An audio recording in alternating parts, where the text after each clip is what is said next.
Hei sina seal, mina olen Anett ja ma tahan sinuga rääkida täna ühte lugu, mis Jumal minuga tegi. Aga oli tavaline päev, tööpäev ja ma kõndisin tagasi koju ja mul oli väga halb tuju. Ma isegi ei tea miks, aga kuidagi kõik maailma mured olid mu peas ja ma mõtlesin, et ma küll ei jaksa praegu midagi teha ja ma lihtsalt vestlesin Jumalaga, mõtlesin, ja arutasin taga mingisugused oma päeva olukorda ja mõtlesin, et mis võiks seda olukorda parandada. Ja ma olin kohe jõudmas koju, kui üks naine kõndis must mööda. Me naeratasime üksteisele, aga me ei vahetanud ühtegi sõna. Ta kõndis must mööda ja järsku ta ütleb, sa oled sina, mu jalg on terve. Mul tekkis täiesti suur segadus, mis mõttes sa oled sina ja mu jalg on terve, kuna mulle ta tundus täiesti võõras inimene. Ta tundus väga armas ja kuidagi meeldiv, aga mul oli kuidagi käinud üldse peas läbi, et ma teda kuidagi tunneksin. Ma jäin seisma, kõndisin ta juurde tagasi ja ma jäime suhtlema. Tuli välja, et mingisugune suve keskel olin ma bussipeatuses tema ees pooletanud.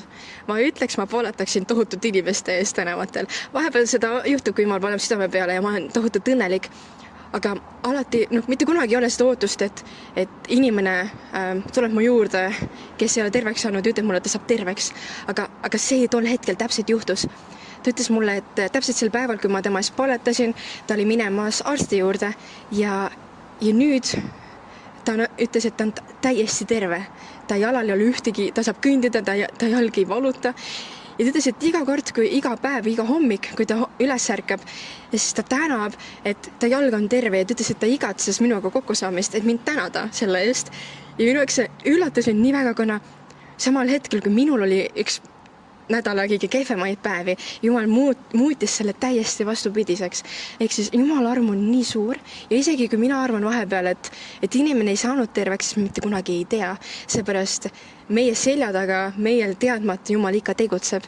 Ja ma tahan sind julgustada, et ole julge ja astu välja kohtades, isegi siis, kui sa tunned, et Jumal võib-olla ei tee midagi terveks või ei saa seda olukorda lahendada. Ta saab, ma luban sulle. Ja selles olukorras ma nägin Jumala armu ja seda lihtsalt, kui väga ta mind armastab, aga kui väga ta seda naist armastab, et see naine sai päriselt terveks ja see mitte ei ole tänu mulle, vaid see on tänu Jeesusele. Ciao.